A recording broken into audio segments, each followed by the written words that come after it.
कभी सोचा है, अगर हमारी अपनी पृथ्वी उसके भी शनि की तरह खूबसूरत छल्ले होते तो क्या होता? आइए इसी कमाल की दुनिया में चलते हैं और देखते हैं कि सब कुछ कितना अलग होता। ये एक ऐसा सवाल है जो सच में सोचने पर मजबूर कर देता है। एक ऐसी दुनिया जहां का आसमान वैसा बिल्कुल नहीं होता जैसा हम आज देखते हैं।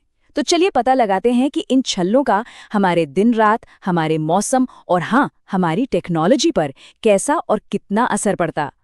देखिए, पृथ्वी के चारों तरफ छल्ले होने का मतलब सिर्फ ये नहीं कि नज़ारा बहुत सुंदर हो जाएगा, वो तो होगा ही, लेकिन इस खूबसूरती के साथ साथ कुछ बहुत बड़ी चुनौतियां भी आती। ऐसी चुनौतियां जो हमारे जीने का तरीका ही हमेशा के लिए बदल कर रखती थी। तो सबसे पहले चलिए यही सोचते हैं कि अगर हम अपनी बालकनी से या छत से आसमान की तरफ देखें तो ये दुनिया आखिर दिखेगी कैसी। दिन के वक्त आसमान में हमेशा एक चमकीला सा घेरा, एक प्रभामंडल दिखता, और रातें रातें तो कभी पूरी तरह से काली होती ही नहीं। छल्लों से सूरज की रोशनी टकराकर हमेशा एक हल्की सुनहरी सी चमक बनाए रखती।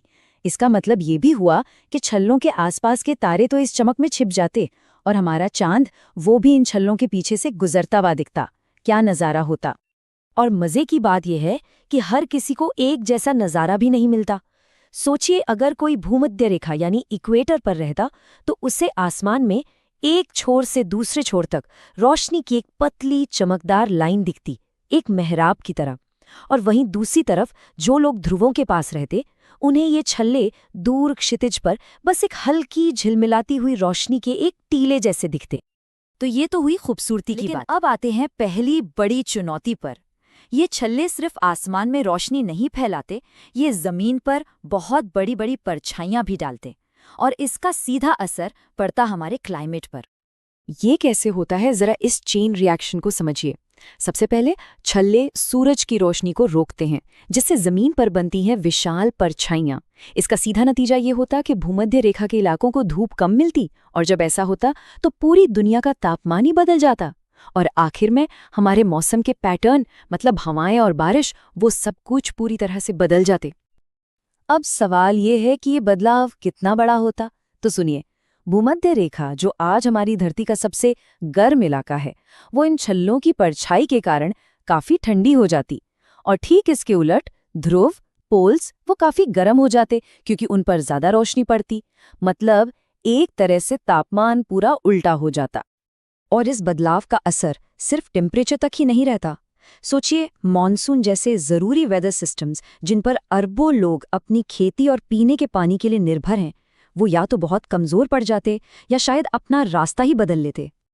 चलिए अब देखते हैं कि रोशनी और मौसम में आए इन बदलावों का असर कुदरत और हमारी टेक्नोलॉजी पर क्या पड़ता। नेचर के लिए तो ये एक बहुत बड़ा झटका होता। जो जानवर रात में शिकार करते हैं, जैसे उल्लू, वो इस परमानेंट रोशनी से कंफ्यूज हो जाते। पक्षी और समुद्री कछुए जो रास्ता खोजने के लिए सितारों और चांद का इस्तेमाल करते हैं, वो अपना रास्ता ही भटक जाते। और वो पौधे भी जिन्हें एक खास दिन रात का साइकिल चाहिए होता है, वो भी सर्वाइव करने के लिए स्ट्रगल करते। और टेक्नोलॉजी, उस पर तो इसका असर और भी भयानक होता। आज हमारे पास हजारों सैटेलाइट्स हैं, है ना?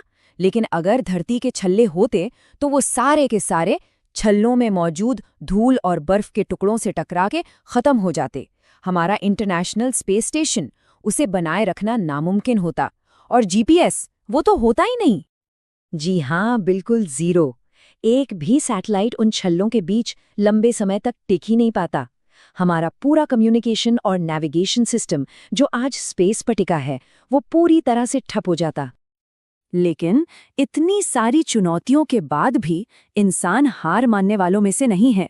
तो आइए देखते हैं कि हम इंसान इस नई दुनिया में खुद को कैसे ढालते और शायद इससे कैसे प्रेरित भी होते। इंसान तो हमेशा से आसमान से प्रेरणा लेता आया है, तो जाहिर है इन छल्लों को लेकर भी नई नई कहानियां और किस्से बनते। हमारी कला, हमारी इमारतों, सब में इनकी झलक दिखती। हो सकता है कि रिंग गेजिंग टूरिज्म एक बहुत बड़ी इंडस्ट्री बन जाती और दुनिया भर में रोशनी और परछाई के नए नए त्योहार मनाए जाते। ये एक लाइन इस दुनिया के सबसे बड़े विरोधाभास को एकदम सही बताती है कि आसमान का वही नज़ारा जो हमारे कवियों को प्रेरणा देता, वही नज़ारा हमारे अंतरिक्ष यात्रियों को जमीन पर ही रोक देता। तो आखिर में यही सवाल बचता है, एक तरफ है एक बेहद खूबसूरत नज़ारा और दूसरी तरफ है हमारी सारी मॉडर्न टेक्नोलॉजी की कुर्बानी। अगर ये हमारी असलियत होती तो हम इन छल्लों को एक वरदान मानते या एक अभिशाप?